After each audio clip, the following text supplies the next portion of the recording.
welcome to another edition of the CVSR show. We have a big one for you today. There's a lot going on in the high school sports around the section. It's playoff time in soccer. Central, Bullard, Buchanan, Clovis North are the final four in both girls and boys.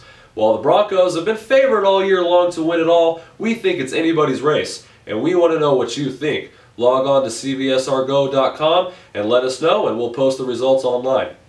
The basketball seedings also came out on Saturday.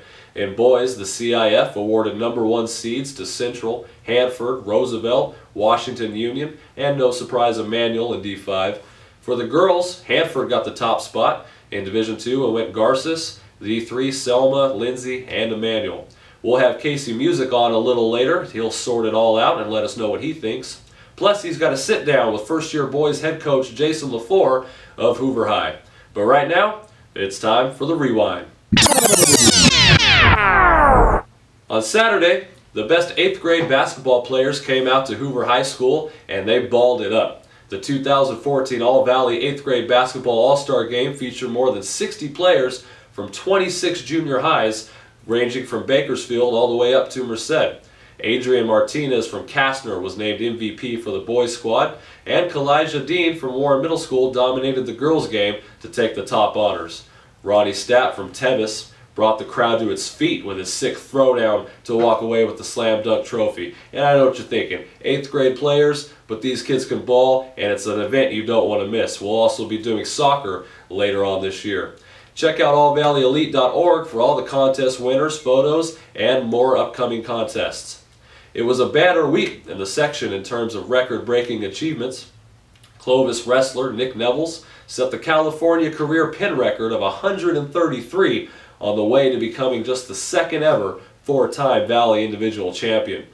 Also, Darren Person, Jr. out of Immanuel broke the Eagles' 40-year-old rebounding record set back in 1973. Person has 409 rebounds on the year, passing Tim Workington's 397. Person's teammate, senior Kyle Hurt, tied the school record and made three-pointers with 60, and he only played 17 games. Kyle transferred from King's Christian and had to sit 30 days due to CIF rules. Imagine what he could have done with a full schedule. We'll have Darrin live in studio a little later, and he'll discuss how he felt breaking the record. And I also want to give a shout out to the Roosevelt Rough Rider boys basketball team. They won the NYL over Fresno earlier this week, and it was their first league title in 35 years. And I also want to give a shout out to the Edison girls basketball team. They won their 14th straight CMAC title, which is the longest in the section, according to Bob Barnett, the historian. I'll be back with Darren Person and a whole lot more, so stay tuned.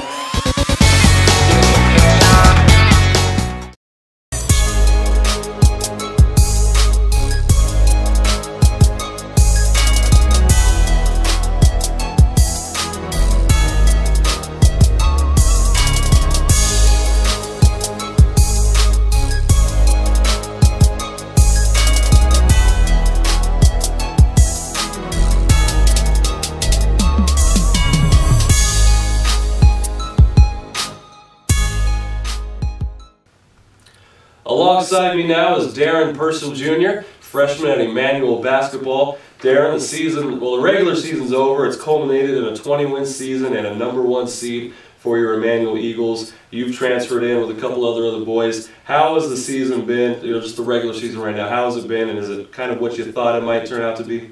Yes, it's more than I thought it was going to be, actually, because actually it was a different school for me and everything, so I've never played varsity basketball before, so it was real exciting, Tell us about the level of talent you've played against coming from, middle school, bam, right into varsity competition. How's that been for you? It was a good difference, But over the summer, it got me ready for it, though, so. It got you enough to get 409 rebounds, which is an Immanuel single season record. You broke Tim Workington's 40-year-old record of 397. Tell us how that made you feel, and we understand they honor Tim Workington pretty big down there. Oh yeah, Tim Workington is the dude down there. So I just been hearing about him since I got to the school. So, I was actually striving for that. So So finally getting it is a big honor over there too. You know, everybody's always coming up to me, oh, you broke the record, you broke the record. So it's real cool. Now, during the game, when you broke it, did they do anything special? Did they stop the game for you? Did they kind of just wait till halftime, or maybe after the game? What happened when you broke it? I believe it was after the game, but we were celebrating so much. He was in the student section and stuff. I don't even remember. A whole bunch of stuff was going through my mind through then. So now, I asked you this before the interview. He's aware. He's about on pace to shatter the rebound and single season points record by more than 500 in both categories. How does that make you feel if you keep that pace going the rest of your career? I don't even know, to be honest. It makes you feel real good though. Just makes you want to do bigger things though, bigger things. So if I could break that, that'd be crazy.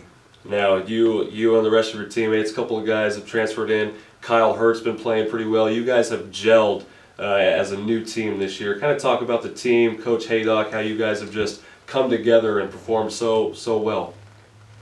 I think it started with just being together in school presence though, because not a lot of people are out of school and stuff, so we are around each other all the time. And I think we started building quicker chemistry than others, I believe, and we just came together. And the coaches, they're young and stuff, so you know they got us and we got them, and I just think chemistry wise we got each other real quick, and it just fell into the basketball too. So that's awesome. But you've got a comrade, a teammate that's been out, Colin Slater. How tough has it been to watch him not be able to play? You know, he's one of my best friends now, so it's real tough on you for a minute. But a dude like him, you know, he's the biggest fan on the bench. You know, in practice he gives it his hardest, and most people, I don't know how many people could do that. You know, just on the bench the whole season and stuff. And you know, we believe that he deserved to be out there, but you know, it's been hard. But at the same time, I think it's been a blessing on him and us just being here. So. That's cool. And real quick before we get you out of here, #1 seed. You're already in the semifinals, 2 games to try and win Valley. A lot of people think you're going to go into state. Real quick, what's it going to take for you guys to make a good run at state and win Valley? Put that work in. You know, just put that work in. Come out tough. Come out strong-minded and stuff. And let's see what we do. And let's get it. Pretty much. Well, put your work in is one thing you do best. Darren Person, Jr., freshman at Immanuel basketball. We'll be right back. No way. Barb, this has got to be a mistake. The Benson kid on the honor roll? I had him in class last year. The kid barely passed. No, that's right. He's one of my math whiz kids. No way. His parents sent him to tutoring club. Huh? Smart kid. Smart parents. It's not your fault your child is falling behind, but it is your call. Call Tutoring Club today. A class above, guaranteed. Yeah, welcome back. I'm now joined by Casey Musick, our basketball head scout, to talk hoops since the brackets just came out this weekend. Casey, we're going to go ahead and start with girls, take a little break, and then move on to boys. But girls, the brackets came out. You've had a chance to look at them. How do you think the committee did? Did they kind of get it right for the general idea of the girls' basketball? Well, I think really with the girls' stuff, it's most, especially the lower divisions, the #1 seeds really have a huge advantage, or really heavy favorites in every division. 2, 3, 4, and 5, absolutely. You know, maybe Division II with Redwood girls have got a pretty good team, but they got to face Garza's and Celeste West, and she's an absolute stud. And so, are we looking at a Hanford Clovis West final in D1? Absolutely. It's just such a gap. You know, I actually talked to the Bullard coach yesterday, Coach Kaufman, and we even talked about it. So there's such a huge gap between the top two after the top 2 teams. Once again, that's what everybody wants to see. Everybody wants to see that Hanford C-Dub at Sound Arena round 2. For all the fans that love Cinderella stories and upsets, if you could maybe pinpoint one or take one out, who do you think might be the story going into Sound Arena? You know, it's hard to say. There's a few teams. I like Edison in D1. They play hard. You know, they went undefeated in the CMAC. That might be a choice. Really, like I said, the top seeds are just far and above Everybody else, maybe Sierra in D3, but other than that, I really think it's the top seeds in all the other divisions. All right, well, that's how the girls' scenario breaks down. Pretty self-explanatory. We'll take a quick break, and we'll be right back on to break down boys' Central Section basketball. We'll be right back.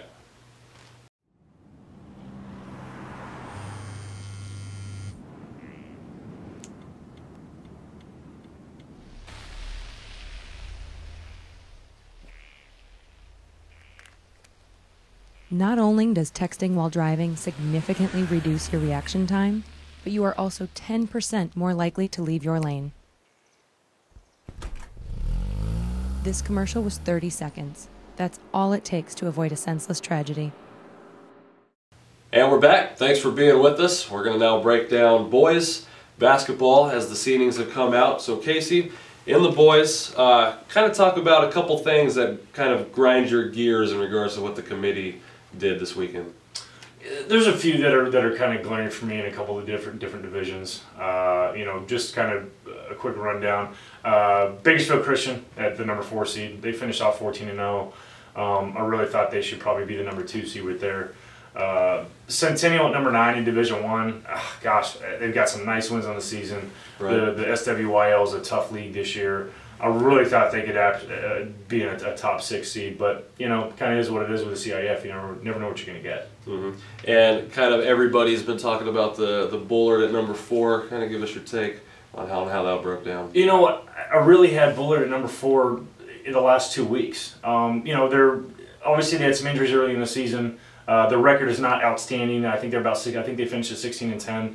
I really thought they had a chance to probably bump into the number 2 with Clovis East losing their last 2 games and Liberty losing their final game. I really had Liberty at number 2, but I thought Bullard might have had an outside shot, but I had him at number 4 pretty much the last couple of weeks. So you think the committee got it right then? I think so. To be honest, I thought that you could probably put Bullard at number 3 and Clovis East at number 4 with losing the last 2 games of the season. I think they went with Clovis East's body of work more than anything. And I just don't think they wanted to put a 16-10 team above a team that won 20-plus games. Mm-hmm. Now the committee also uses a different set of criteria this year. They're going with strength of schedule on max preps. Are you a fan of that? No, and to tell you why, when I was coaching at the high school level, we talked about max preps a little bit as a staff, and we didn't want to put anything on there. And a lot of times it doesn't get updated. You go on there, and I've actually had conversations with the Max Preps guys, and I'm like, what? A lot of coaches don't put stuff on there. They don't want to admit that, but it happens, and I've seen it because, to be honest, I use Max Preps when I'm looking for certain information. Mm-hmm. And I see that a lot of that stuff's not on there. There's wrong scores on there. There's not the right team sometimes. So for it to be very accurate, for them to use that as something for seeding purposes, I really don't think it makes a lot of sense. Okay, and lastly, the top 4 seeds in Division 1, Central, Liberty, Clovis East, Bullard, all have a bye. They've all earned it. What do you see in Division 1? Who do you think is coming out at the top?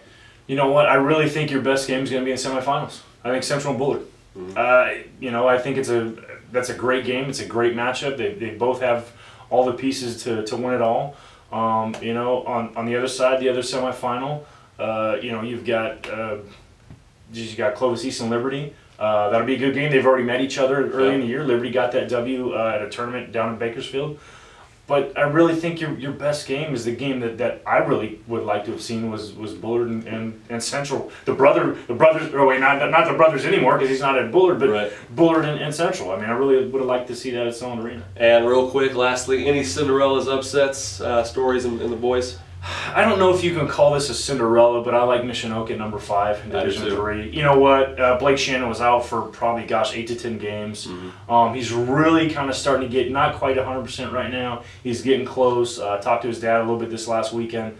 You know what? It could almost be an Indy Michinoke again this year because Division 3's got some solid teams. Indy played in a tough division. I like Michinoke.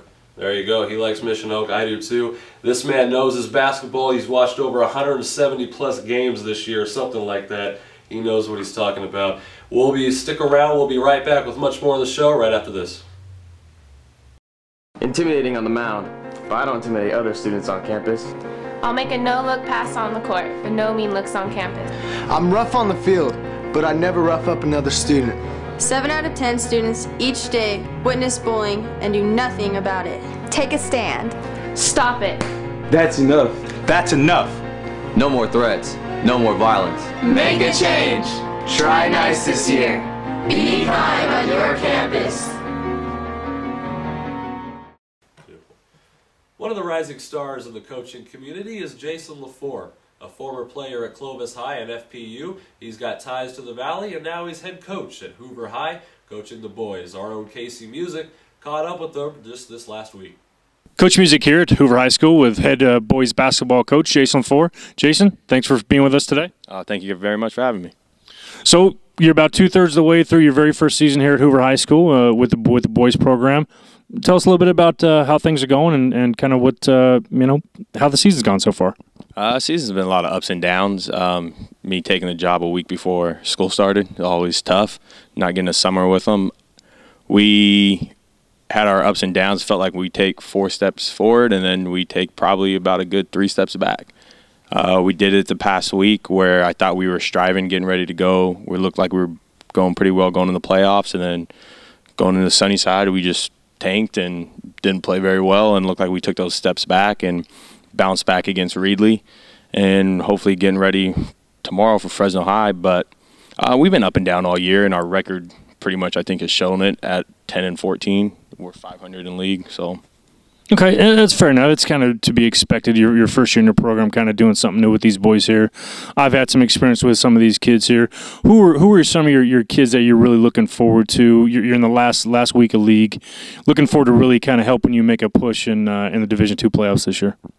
Probably easily everybody knows the kid, Rakim Murphy, number 5. He's our senior. He's our leading scorer. Averaged 18 last year as a junior. We ride with him offensively and defensively. When he plays well, we play well. We have another kid, J.R. Wyndham, who's another senior, 6'3".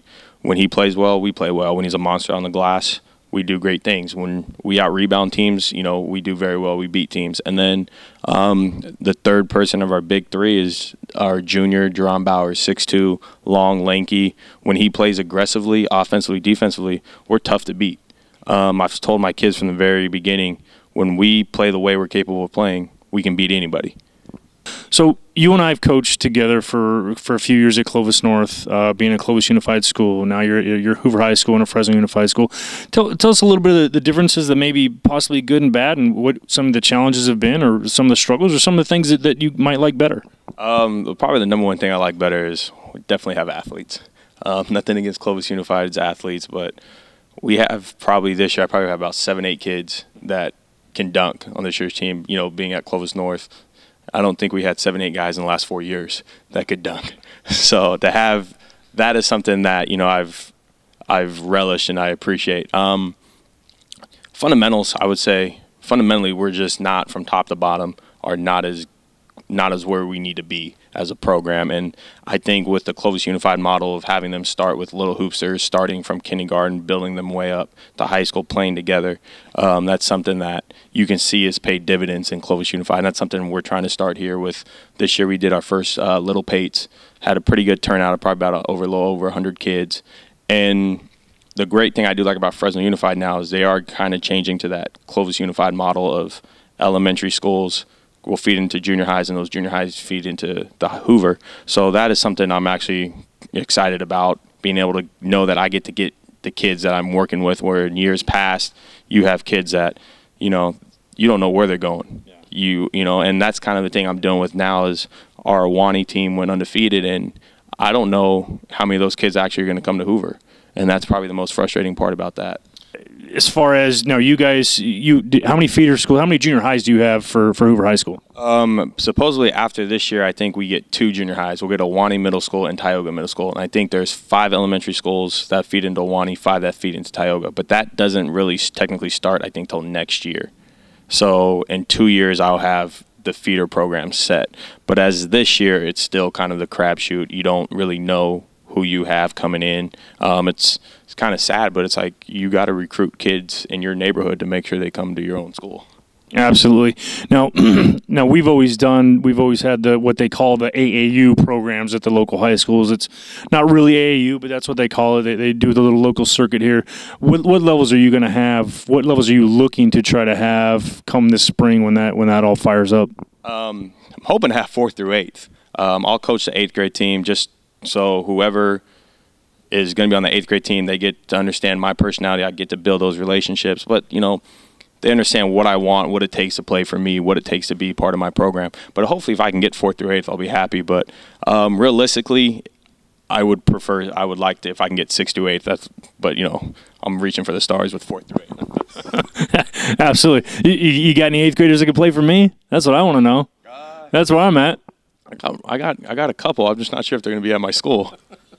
That's fair enough. As Jason knows, as some people know, I've got the Monsters Elite program. We're always looking for top kids in the area to try to help get to the next level. Well, Jason, I appreciate you taking the time with us today, and good luck in the playoffs. And I guess we'll talk a little bit more. Hopefully we don't talk to you too soon, and you guys make a run in the Division II playoffs. Yeah, hopefully. I appreciate it. Thanks for having me. That's Coach Musick for Central Valley Sports Report. And that's going to do it for our show today. Thank you for being with us. We here at Central Valley Sports Report want to tell your story. If you have any videos, pictures, or stories that you'd like to send us, please email it to info@centralvalleysportsreport.com and we'll do our best to get it on the show. That's going to do it for this week. We'll see you later. I'm out, Fresno.